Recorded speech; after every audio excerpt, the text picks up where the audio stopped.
Today I'm showing you how I plan, film, edit, and promote all of my YouTube videos. So why don't we just jump right in? Goals are a one-time event, but systems are the processes that get you there. Getting 1 million subscribers, really great goal, but a goal that will only happen once.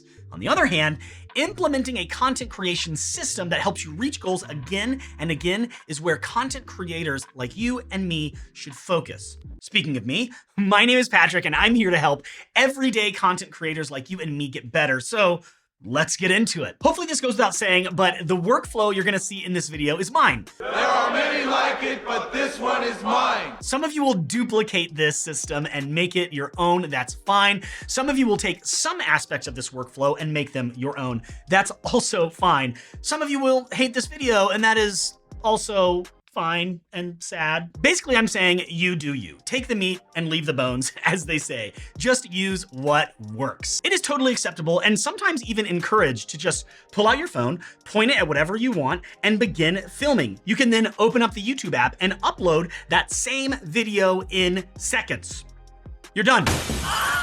However, I'm assuming today that most of you are watching this video because you are looking for a more detailed workflow and you're interested in solidifying that process a bit more. And the rest of you are watching this video simply because I'm handsome and entertaining. Either way, all are welcome here. Creating YouTube videos doesn't begin when you press record. We start with the pre-production process. Have I ever sat in front of my camera and just pressed record? Of course I have. While some of those videos are great, I am often kicking myself for forgetting to share something or talking too much about a certain topic. Pre-production helps us with that. Usually my videos start with an idea, and that idea goes into my content calendar. Let's take a look. This content calendar is a tool I created using Google Sheets, an absolutely free app that you probably know about, and it allows me to track and plan every piece of content I've ever created.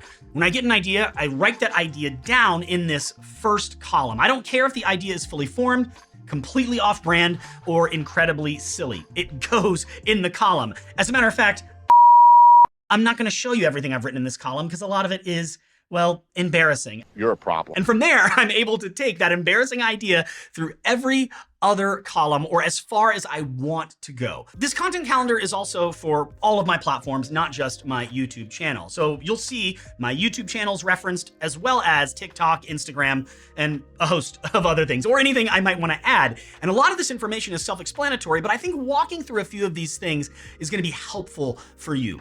For instance, I have multiple YouTube channels and other content creation platforms, like I said, so I created a drop-down menu to tell me which platform this idea belongs on. And when I make this change, I have it set up to change the color of the entire row. So this gives me a quick visual to see which ideas are part of which platforms. I use the next column to decide how this content will be shared. Long-form video, Instagram reel, blog post, anything else.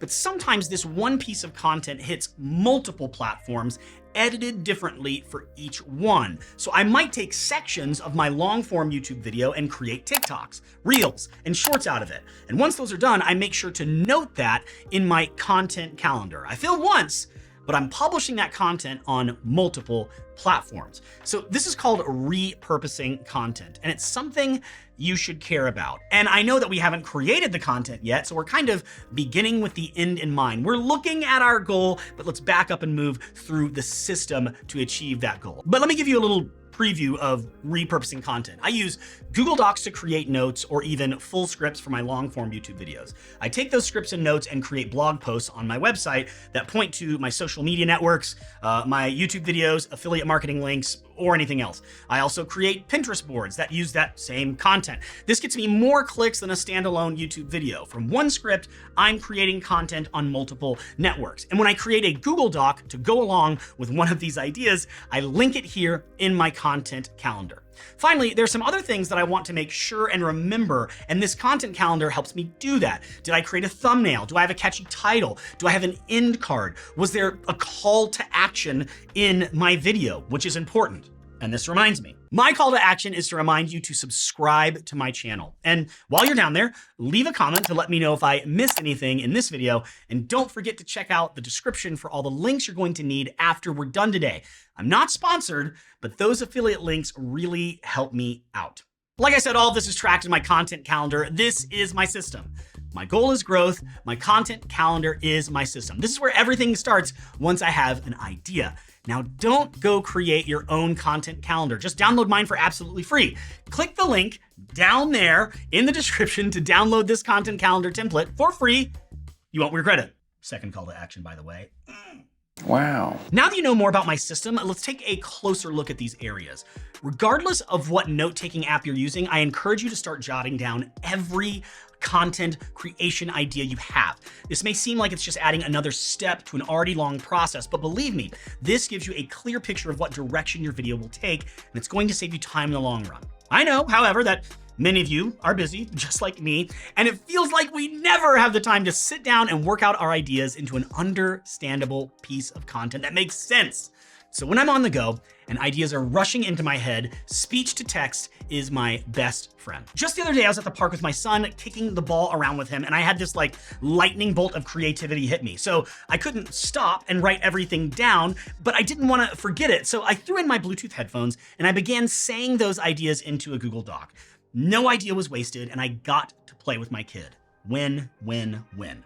Sometimes this Google Doc isn't a full script. It might act as more of like a junk drawer of sorts, housing any random idea I have about this video, location, music, catchy titles, funny bits. But eventually, with most of my videos, I take all of those ideas and turn them into a full-blown script. No, I don't use a script for all of my videos, just most of them. I use scripts for multiple reasons. Number one, scripts save you time. There's a myth that taking the time to write a script for your video is going to increase the amount of time you're spending making that video, and I would argue that it actually saves you time. Think about all those times you've sat down in front of the camera thinking you know exactly what you're gonna say and you're gonna share. You press record and you stammer over your words and you repeat the same sections over and over again, and your intro's too long and you're trying to get everything right. Then at the end of that recording session, you go back to edit and realize there were so many things you wish you would have said or said differently. A script won't make you perfect, but it will definitely cut down on mistakes that waste your time. Secondly, and we're gonna talk about this a ton in this video, but once you finish recording and editing your video, you're far from done if you want to have a fully functioning YouTube channel with the following. You're going to want to start strategically sharing your content online, not just on YouTube. So creating blog posts and writing Pinterest posts, these are some of the greatest ways to get people to your YouTube channel and get you more views. If you're already writing scripts for the videos or recordings, you've already created multiple paragraphs that can be edited and used for, like I said, Pinterest posts or blog posts or a newsletter. So you're kind of killing multiple birds with one stone. Your content has clarity and your online presence is growing from one single script. But it would be crazy for me to assume that all of us are great script writers. So let me give you a few tips. Ask yourself these questions. What problem is your video solving? And how would you solve that problem? That's the best formula for the best YouTube videos. If you can solve someone's problems, you will get clicks on YouTube. But how do you explain that well? If you're truly stuck, open up ChatGPT and tell it to write a script for you. Yes, you can do that. The script I'm reading right now was written by me, but I am not above getting help when needed from amazing services like ChatGPT and other AI apps. I linked a video in the description that teaches you how to use ChatGPT or any other artificial intelligence website to write your YouTube scripts for you. Small caveat though, these AI apps are not perfect. Let ChatGPT or whatever work for you, but make sure you read that script first and make it sound like you. There's gonna be some things you wanna add, definitely some things you wanna change, and some things you might wanna take away. So just a word of warning there. But once my script is written, I copy that text from Google Docs into a free app on my iPad called IQ Teleprompter. This is an app that works alongside, you guessed it, a teleprompter that goes right in front of my camera, so that I can follow along with my script while looking directly into my camera lens. If you're making YouTube videos, I highly suggest picking up a teleprompter like the one you're seeing right now. It's about 80 bucks on Amazon. You can also buy higher end models, but of course they cost a little bit more. And I made a video about using teleprompters that's linked below, along with the affiliate link to this teleprompter. I love it. It's never failed me. All I need is an iPad to run the IQ app, and I'm seeing exactly what I need in front of me. Now you might think we're ready to film, but first we need to look at location and audio and lighting. And fortunately for me, most of my videos happen right here at this desk. But shooting in a different location or even multiple locations, vlog style, isn't out of the question. And it's not just about location. Ask yourself the important questions. Are you needing an overhead shot? Are you filming a subject for an interview where you may need a second camera or more audio gear? Planning ahead about these things is only going to speed up the process and make your video better. Now, no matter what camera you use, making any of those cameras look good comes down to settings and lighting. I don't have a full-time YouTube space, but I hope to one day. Now, that's where you come in. Please like this video and subscribe to show your support. It's been so fun growing with you on YouTube all these years. But you'll be shocked at how much better your video looks once you give some attention to your lighting. As a matter of fact, there is a really handsome YouTuber that has a great video on a cheap lighting setup that works for anyone, and it just so happens I have the link to that video in the description. Now, this is what my shot in my office looks like if I hit record without any lighting setup. But I use a $300 lighting setup that ends up making my shot look like this.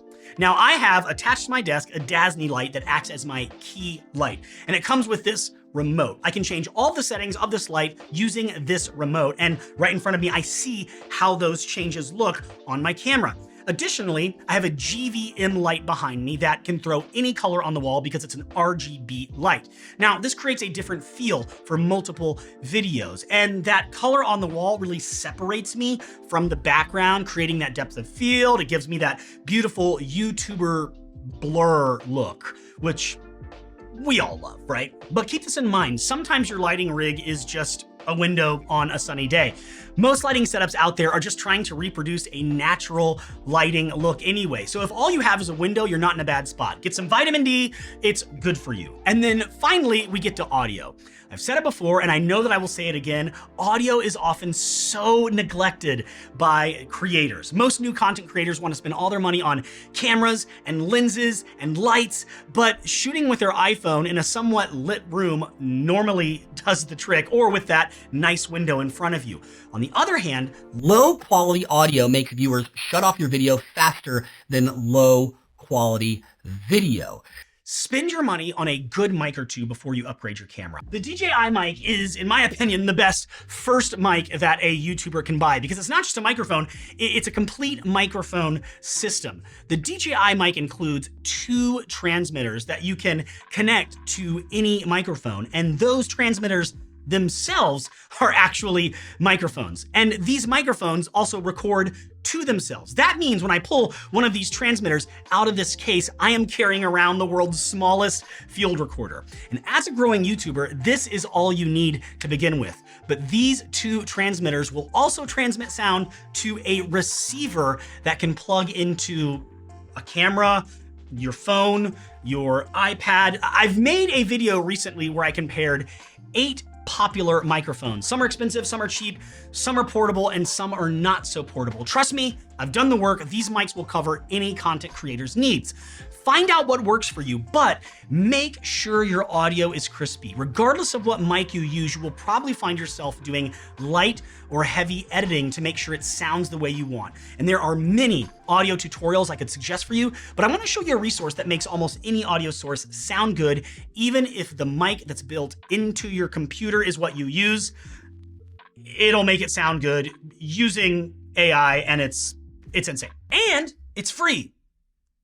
Mostly. Adobe's getting into the podcasting game with a suite of tools made to help podcast creators. And some of those tools are available now, specifically speech enhancement. And after you record, Adobe will analyze and edit your audio using AI. Now, I like to have more editing control over my audio, but this is an amazing tool for making your audio stand out if editing audio is new to you. It's made every audio file I've thrown at it sound great. We have lights, we have our camera, we have audio. All we have to do is say action and make our next great video. But first, just a small reminder. Part of your plan should include repurposing content. Remember, I said we were gonna talk about that. We've spoken a bit about this, but you don't just want to film for YouTube. You want to film with a plan for TikTok, Instagram, and YouTube Shorts. However, this presents a problem because YouTube videos are shown in landscape, hopefully, while TikTok and Instagram videos are shown in portrait or vertical. How do we make content look good on every platform, but still just film once? We need to look at the rule of thirds. The rule of thirds involves dividing up your image using 2 horizontal lines and 2 vertical lines. You then position the important elements in your scene along those lines or at the points where they meet. Long story short, if you plan on editing this same footage to be used for YouTube, TikTok, and Instagram, you need to place your subject between the 2 center lines. Anything outside of that will not show up on Instagram and TikTok. On the other hand, you could also just set up a second camera, like your phone, that's only shooting vertically. Problem solved. Coming close.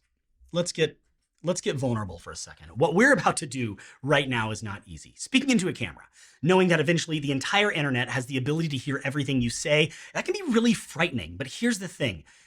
You're valuable, even if you don't feel it. You have something to share that somebody out there wants to hear or even needs to hear. Just answer the questions that people are already asking. Stick to your script or not. Be confident, speak with intentionality, and have fun. One of my favorite YouTube channels, Think Media, always says this: you gotta just press record. Don't get caught up in analysis paralysis. I know, I'm throwing a ton of information your way, but at some point you have to just press record, figure it out. You got this. And while you're recording, I would highly suggest that you make the fewest cuts possible. Obviously, if you're shooting at a new location, you need to cut. This is a good example of a cut right here. You are one pathetic loser. No offense. You need to cut, you need to reposition your camera, and you need to record again. But at each location, it's only going to help your editing process later to deal with one continuous recording as opposed to multiple cuts that you have to sort through. When I first started making YouTube videos, I would cut or stop recording after almost every take. Now I just pause and start over when I need to while my camera continues to record. Splicing all this together in my editing software when I'm done, it's way easier than having multiple clips to work with. Also, keeping some of those mistakes for some pretty funny B-roll or bloopers when you need them, pretty good idea. So it's at this point, we go ahead and press record something, and get into the editing process. This is where I'll press record on my main shot, press record on my second camera if I have one, and I make sure my mic is recording. And at some point, you've shot some footage and you're ready to edit. But let's discuss organizing our footage before we begin editing. Organization can make or break your project, and if you get started on the wrong foot, it's all gonna go downhill from there. Many of you will be tempted to open whatever application you use to edit video and start throwing in your footage, your images, your audio, and everything else in it to edit. However, with certain applications, this causes a problem that can be hard to fix. Remember, applications do not store data. They reference data. Here's a common scenario. Someone asks, hey, where's that photo we took the other night? And someone else responds, it's in my Photos app.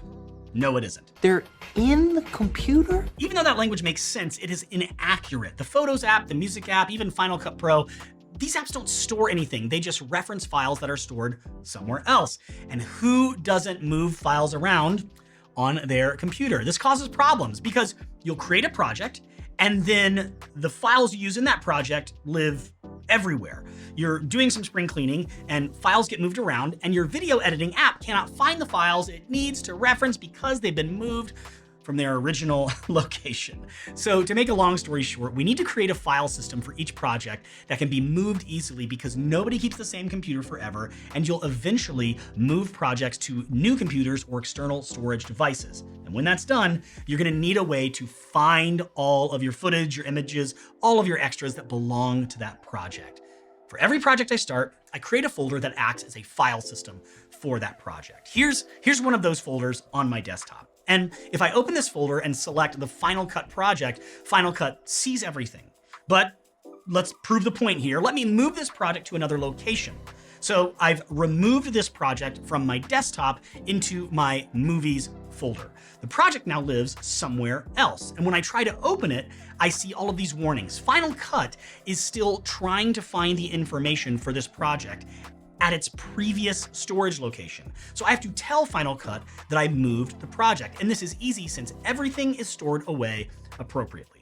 I select my library, I click File, I select Relink, I point Final Cut to the place where my data is stored, and Final Cut does the rest for me. It's as easy as that. Now, this will look different for you if you're using DaVinci Resolve, Premiere Pro, but the principle is the same. So let me show you how I organize things before starting any project. To start, I create a main folder for every video I make. Instead of creating this file system from scratch every time, I begin a new project, I duplicate the folder called Content Creation that houses everything we've talked about so far. So when I begin a project, I select this folder and duplicate it, Command D on my Mac.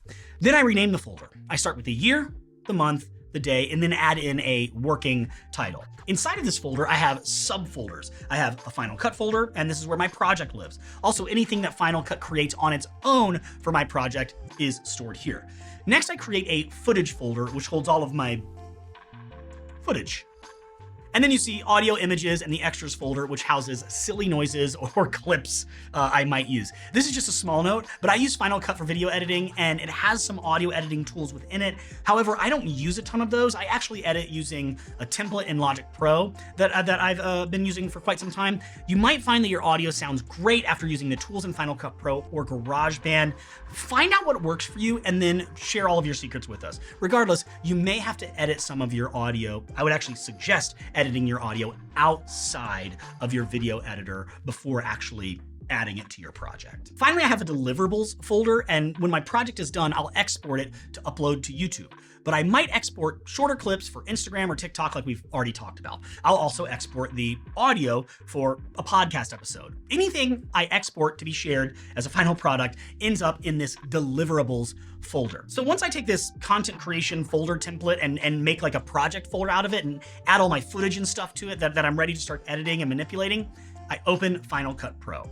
And I first create a new library for every project in Final Cut Pro. And I tell Final Cut Pro to store it in the Final Cut folder of the project folder I just created.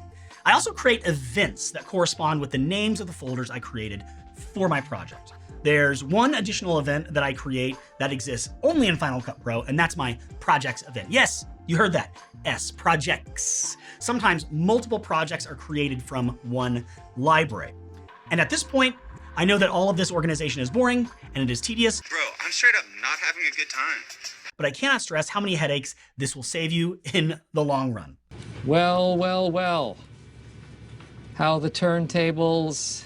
Finally, I drag all of my items from my content creation folder into the correct events in Final Cut Pro. And you'll notice that keywords are created inside of these events that correspond with these subfolders in my projects folder. This is helpful because my footage does not just come from one place. So if I have GoPro footage in a GoPro folder within my footage folder, it shows up as a keyword called GoPro in the footage event. Keep in mind that you are going to add more information to your project folder that you created out of that content creation folder. You might need to add some additional footage, funny sound effects, or an image to one of these folders after you've done your original import. That's fine. Just remember to add it wherever you need into these folders and then drag it into the appropriate event in Final Cut Pro, because sticking to a system like this will save your neck at times.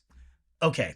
It's time for some editing. The first thing I do is I add my main shot, which is normally a talking head style video like this one, to my timeline. This frame is almost always shot larger than it needs to be. I do this so I have some room to work with. I can crop in, I can zoom out, I can move to the right and the left. I don't color correct a great deal. I might set my white balance manually. I might add in a LUT that I downloaded from Invado, Elements, or something like that. This is an area where many get lost in the details, and those details make for a great looking video, but remember how we talked about lighting earlier? If you set up your shot as best as you can to begin with, it will save you tons of editing later on. You don't want to be originally overexposed. You also don't want it to be too dark, but if you set up a shot that looks good to begin with, your editing time is cut in half almost always. So make sure your shot looked good from the jump. I also set my audio levels. When checking my audio in Final Cut Pro, I like to see the audio hitting or going slightly over -6. Now, if you scrub your clips and you see the audio turning yellow or red, that means your audio is clipping or peaking. That's bad. That's gonna sound bad. And again, this is an area where you will save yourself time if you make your setup great to begin with. And remember, if your video's okay, but your audio's great, people will continue watching as long as the content's engaging. But if your audio sounds bad, people will click away. So start it right, you know?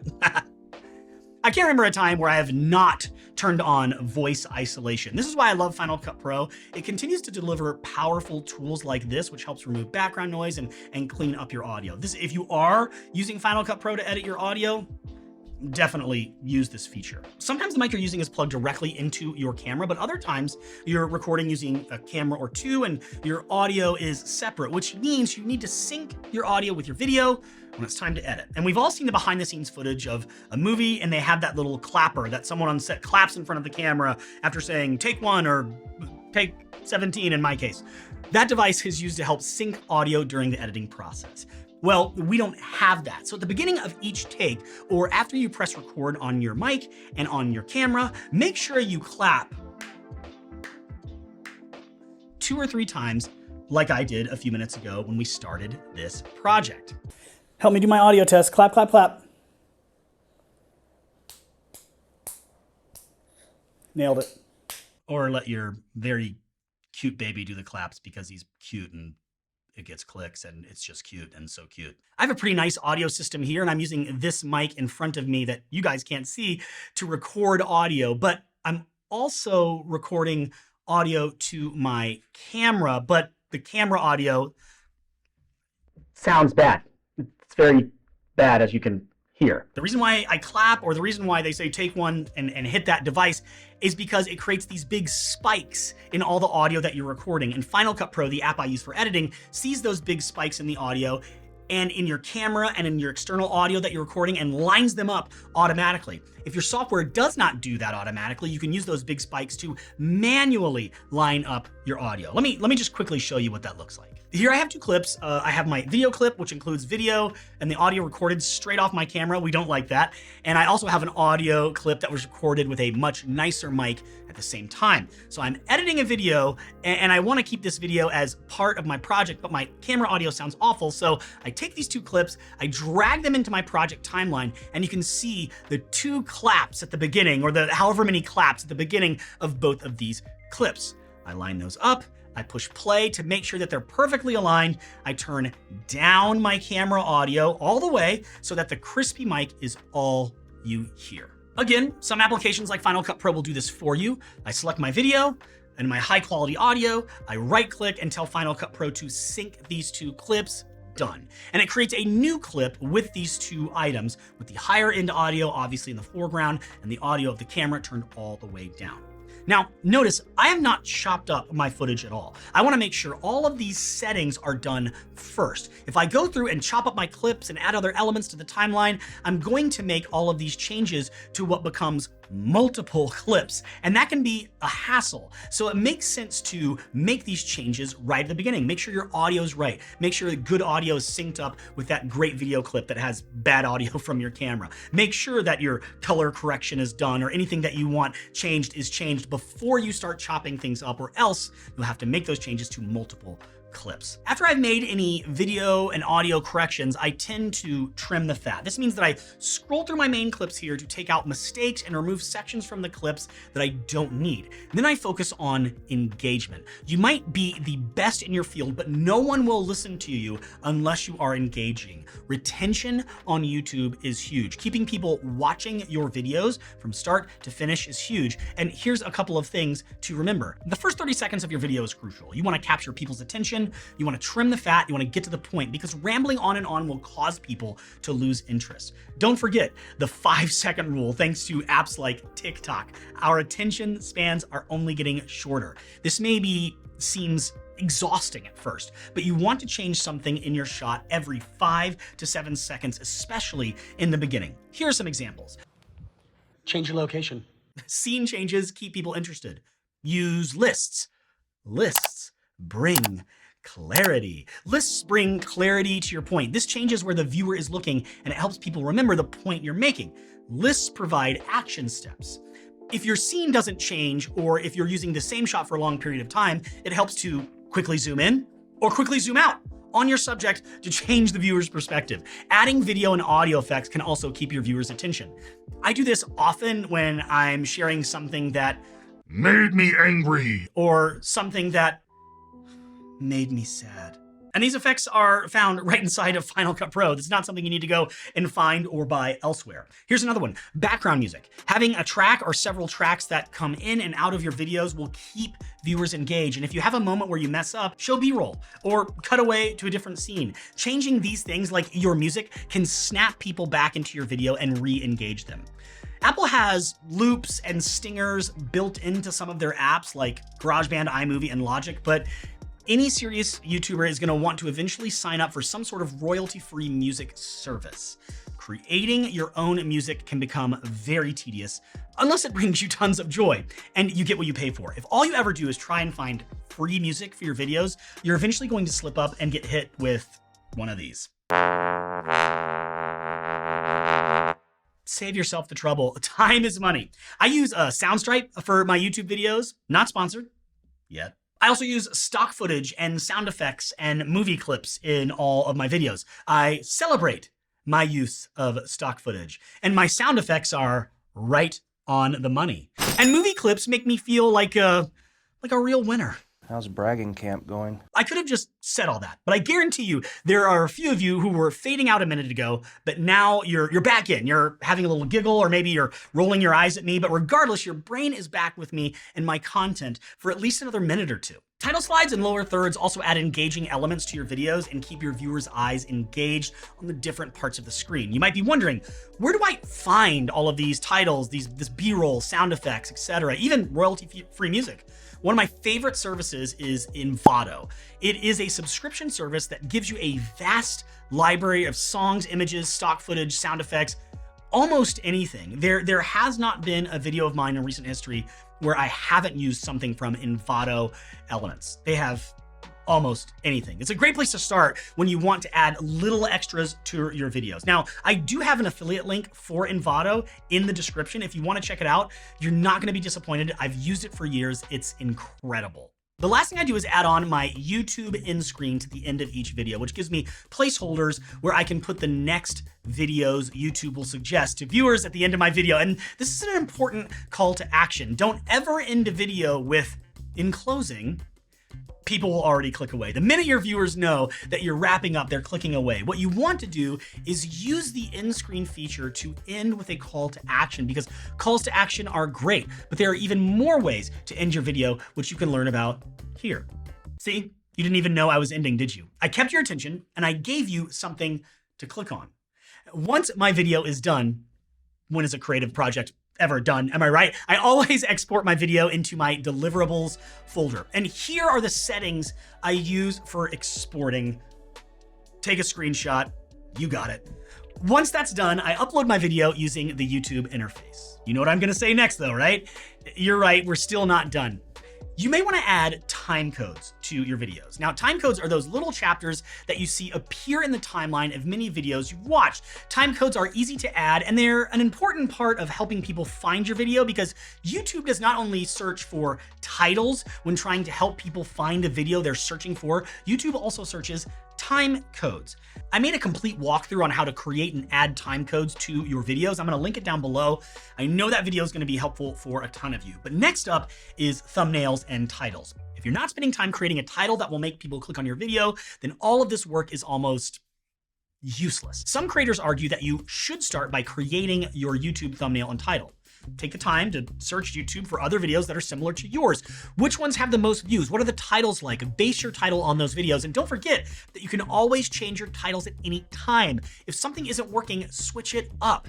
I am many things, but I am not a graphic designer. And that's why for my YouTube thumbnails, I use Canva. You may have heard of it. Canva is a graphic designer for those of us who don't have access to a graphic designer. It does so much, but for our videos specifically, it allows you to create stunning thumbnails that make you look like a pro. I made a video a while back on how to use Canva that you should watch. Again, link in the description. But here's the thing. You can't guarantee that everybody's going to watch your video. But if people are searching for content that you're speaking to, if you're answering their specific question, the one thing they have to do is see your thumbnail and see your title. Those two things are so important because everyone sees them. And it's maybe the reason why people aren't clicking on your video. So you're spending all this time on your content, but people may never see it because your titles and your thumbnails are trash. Ew, David. It's a tough lesson to learn, and it's a hard one to master, but using tools like Canva will definitely help you out.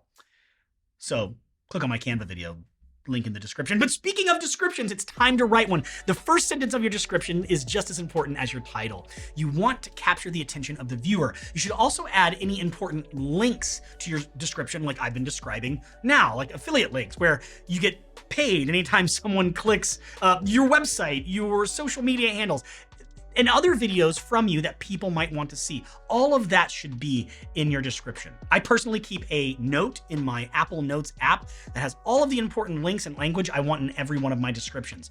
I paste that into my video's description for every video. And then I go through and add additional information that I want to add to this video's particular description. So now that we've hit that publish button, we start a journey of content creation. And I'll be honest, the journey is filled with really high highs at times and really low lows, but you're not on your own. I'm with you every step of the way as long as you keep watching videos like this one.